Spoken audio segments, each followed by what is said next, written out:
Hey there folks, Mark Johnson, Tech Snob's going to do a full comparison of the brand new iPad mini with Retina display versus the old iPad mini of last year. Now just briefly, just looking at the boxes, you can see a little bit of difference, with the graphic, as far as the wallpaper on the background. On the new mini Retina display, it's a different wallpaper. And you can also tell by the icons of the iOS 7 icons versus looking at the old iPad mini box, you have the iOS 6 icon. So that being said, we're going to jump into it. This is the Wi-Fi only model. I didn't get the cellular one. I may test that in the future, depending on what comes down the pike. But let's go ahead and take a look. Pretty much everything's going to be the same as always on the inside as with the iPads. We're going to have the charger. And that's pretty much it. It doesn't come with headphones, I know that. So, but the main thing with the iPad mini with Retina display compared with the original is going to be the speed with the CPU, with it being an A7 processor, and then you're also going to have the Retina display, of course. So, of course, on the inside, and also this year. Now, this is actually pretty cool. You're actually getting, I believe this is you're getting a 10-watt USB power adapter. So the newer iPads come with 12. The old iPads came with 10 watt. This new iPad mini with Retina comes with a 10 watt. So it will charge a lot faster. So that would be a good thing as well. And then on the inside normal, you just have your iPad mini stuff. And I'm sure we'll have your Apple stickers on the inside. So if you're in the Apple stickers, you got more with the iPad mini. So let's go ahead. Let's get this thing powered up. While it's powering up, I'm going to compare it directly with the old iPad mini. Now, one thing I do like, when you power them up now, the white models do have the white background. But here it is compared directly with the old one. Very, very similar. A little bit more shinier, I would say. The silver is a little bit different on the Retina display. When it comes to weight and thinness and thickness, they're really right about it the same. I mean, there's a little bit, it's kind of hard to tell by the naked eye, but I know it's ever so slightly a little bit thicker.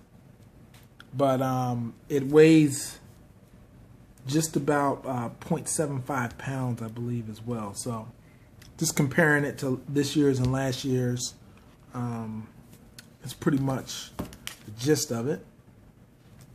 And see, and as you can see right there, I got kind of switched up using them. So let's go ahead and jump in, go through this. And the main thing is we're going to get this connected, and we're going to see how the display, and we'll go through some more testing. But pretty much, iPad mini as you know it, we'll be right back. Okay, we're back. So we got into the main home screen on the iPad.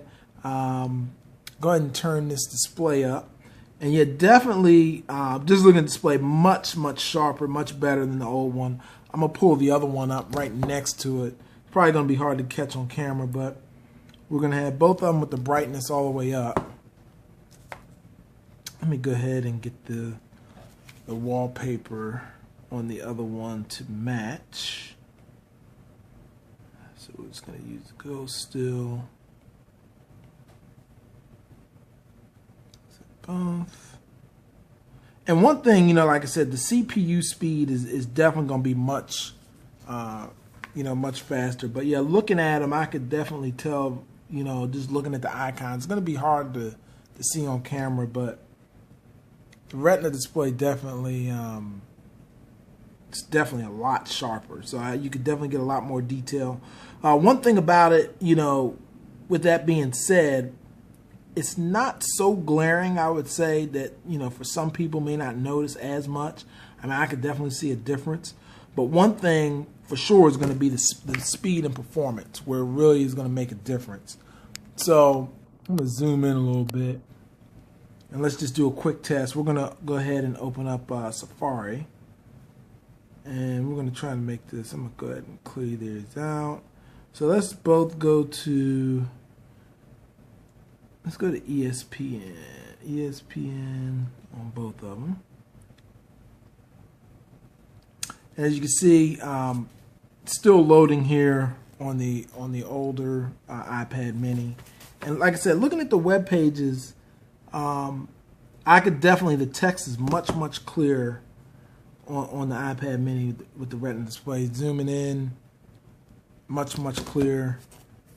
Not as fuzzy, of course. And like I said, the old iPad mini does look good, but it, you know, after a while, if you're reading a lot of text, I could definitely tell a difference. I mean, like I said, it's not so drastic just due to the fact that the screen size is smaller, with it being 7.8 inches. But nonetheless, very nice screens on both of them. But like I said, I really like the Retina display so far. It looks nice. If you have the last year's iPad mini, it's kind of a toss-up whether or not you should upgrade. I guess if you can sell your old one for a good amount, it may be worth it to you. But for the most part, you know, they're a lot of the same thing. It basically comes down to, do you need an iPad? You know, there's a lot of options out there as Nexus 7 and so forth, you know, with a cheaper price point, along with the Kindle Fire HDX. So keep that in mind. I'll be back with more coverage. Going to do some more testing between the two iPads. Also compare it to the iPad Air. Thanks for watching, folks. Be sure to check out the site, tech-knobs.com/blog for more coverage. Take care.